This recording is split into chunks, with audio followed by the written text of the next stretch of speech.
Welcome to Shriji food. આજે આપણે બનાવીશું કાઠિયાવાડી ભરેલા બટાકાનું શાક. આ શાક ટેસ્ટમાં ખૂબ જ સરસ લાગે છે. જો તમને કાઠિયાવાડી ગુજરાતી રેસીપી ખાવાનો શોખ હોય તો તમને આ વિડીયો ખૂબ જ યુઝફુલ રહેશે અને ઘરે એને ટેસ્ટી અને ફ્લેવરફુલ કેવી રીતે બનાવવું એ હું તમને શીખવાડવાની છું. તો ચલો એને બનાવવાનું શરૂ કરીએ. તમને જો આ વિડીયો પસંદ આવે તો એને લાઈક કરી ચેનલને સબસ્ક્રાઈબ કરવાનું ના ભૂલશો. મેં આ 1 કિલો નાના બટાકા લીધા છે અને એને આપણે સ્કિન સાથે જ યુઝ કરવાના છે, એટલે મેં એને ધોઈને સાફ કરી લીધા છે. હવે બટાકાને આ રીતે એક સાઈડથી આપણે કટ કરી દઈશું. મેં આ બધા બટાકા કટ કરી લીધા છે. આની સ્કિન પાતળી હોય છે એટલે આને સ્કિન સાથે જ મેં યુઝ કર્યા છે. એ સ્કિનની સાથે સરસ રીતે ચડી જાય છે. હવે એનું સ્ટફિંગ બનાવવા માટે મેં અડધો કપ ગ્રીન પેસ્ટ લીધી છે. આ પેસ્ટ બનાવવામાં મેં 50 ગ્રામ કોથમીર અને 7 થી 8 લીલા મરચાં યુઝ કર્યા છે. હવે 2 ટેબલ સ્પૂન બેસન છે. બેસનને મેં ડ્રાય રોસ્ટ કરી લીધો છે. સ્વાદ પ્રમાણે મીઠું, 5 ટેબલ સ્પૂન ધાણા જીરું. ભરેલી સબ્જીમાં હંમેશા ધાણા જીરાની ક્વોન્ટિટી બીજી સબ્જીના કમ્પેરમાં થોડી વધારે હોય છે. 1 ટીસ્પૂન હળદર, 1 ટેબલ સ્પૂન લાલ મરચું, 1 ટીસ્પૂન ગરમ મસાલો, 2 ટેબલ સ્પૂન ખાંડ યા તમારા ટેસ્ટ પ્રમાણે. હવે આ બધી વસ્તુને એક બાઉલમાં મિક્સ કરી લઈએ.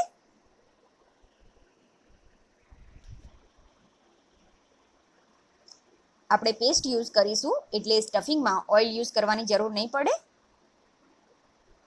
સ્વાદ પ્રમાણે મીઠું એડ કરીએ. હવે આને મિક્સ કરી લઈએ.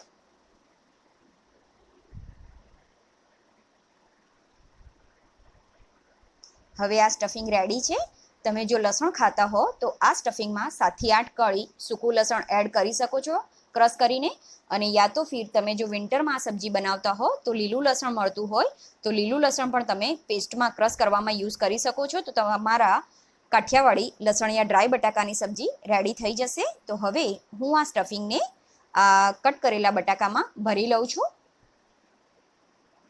બટાકાને ધીરેથી આ રીતે ખોલીને આપણે એમાં થોડું થોડું સ્ટફિંગ ભરી લેવાનું છે.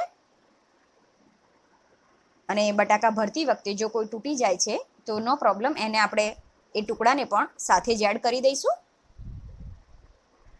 બહુ દબાઈને આપણે સ્ટફિંગ નથી ભરવાનું. આ રીતે ધીરે ધીરે થોડું સ્ટફિંગ ભરી લઈશું. તો હું આ રીતે બધા બટાકા સ્ટફ કરી લઉં છું. મારા બધા બટાકા સ્ટફ થઈને રેડી છે અને આપણે જે આ મસાલો વધ્યો છે એને પણ લાસ્ટમાં યુઝ કરી લઈશું. તો હવે તેલ ગરમ મૂકી દઈએ. મેં 4 ટેબલ સ્પૂન તેલ ગરમ કરવા માટે મૂક્યું છે. તેલ ગરમ થાય એટલે એમાં 1/2 ટેબલ સ્પૂન રાઈ એડ કરીશું. ગેસની ફ્લેમ સ્લો રાખીને રાઈ થઈ જાય એટલે એમાં થોડું જીરું એડ કરીશું, ઓપ્શનલ છે. હવે એમાં 1 ટીસ્પૂન હિંગ એડ કરીશું. હવે જે બટાકા સ્ટફ કરીને રાખ્યા છે એ આમાં એડ કરી દઈશું. એને એકવાર મિક્સ કરી લો.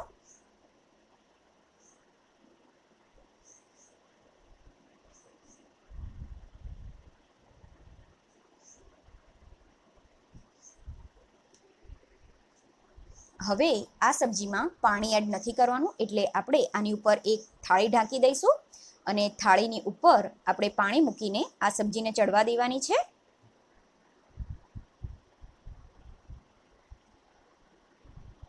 જ્યારે પણ આપણે કોઈ સબ્જીને પાણી વગર બનાવતા હોઈએ તો ત્યારે ઉપર આ રીતે થાળીમાં પાણી મૂકીને એને ચડવા મૂકીશું તો એનો કુકિંગ ટાઈમ પણ ઓછો થઈ જશે અને સબ્જી ટેસ્ટમાં ખૂબ જ સરસ બને છે. તો આપણે આને સ્લો ફ્લેમ ઉપર જ ચડવા દેવાની છે અને દર 5 થી 7 મિનિટે આપણે એને ખોલીને ચેક કરતા રહેવાનું છે.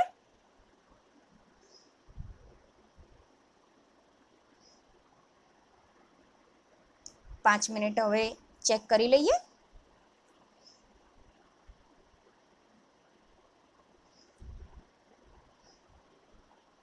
વચ્ચે વચ્ચે હલાવતા રહેવાથી શાક બધું ઉપર નીચે થઈ જાય છે અને ઇવનલી ચડી પણ જાય છે. ફરીથી એને ઢાંકીને સ્લો ફ્લેમ ઉપર જ ચડવા દઈશું. આ શાકને રેડી થતાં 20 થી 25 મિનિટ થશે તો સેમ આ જ રીતે દર 5-7 મિનિટે એને હલાવતા રહેવાનું છે.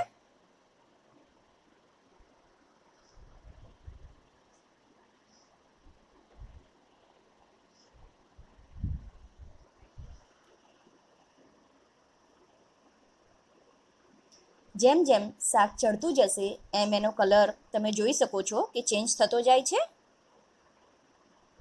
હવે આપણે જે તેલ યુઝ કર્યું હતું એ ઉપર આવી ગયું છે અને હવે આપણે જોઈ લઈએ કે બટાકા ચડી ગયા છે. બટાકા પણ ઇઝીલી તૂટી જાય છે. તો હવે આપણે જે સ્ટફિંગનો મસાલો વધ્યો હતો એ આમાં એડ કરી દઈશું ને મિક્સ કરી લઈશું.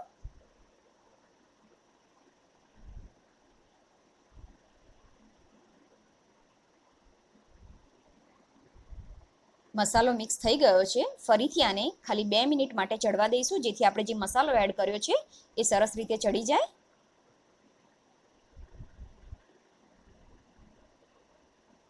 હવે એમાં કોથમીર એડ કરીને મિક્સ કરી લઈશું અને ગેસની ફ્લેમ બંધ કરી દઈશું અને આ શાકને આપણે અડધો કલાક સ્ટેન્ડિંગ ટાઈમ આપીશું.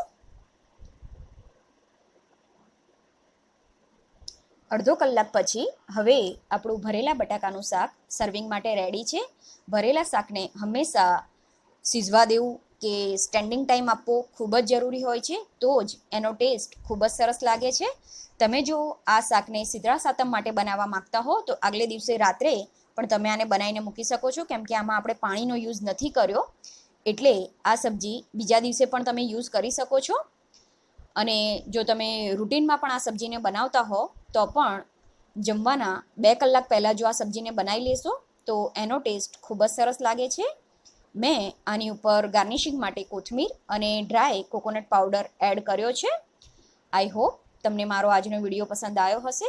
તમે જો આ વિડીયોને હિન્દીમાં જોવા માંગતા હો તો ડિસ્ક્રિપ્શન બોક્સમાં એની લિંક મેં આપેલી છે, તો ત્યાંથી તમે જોઈ શકો છો.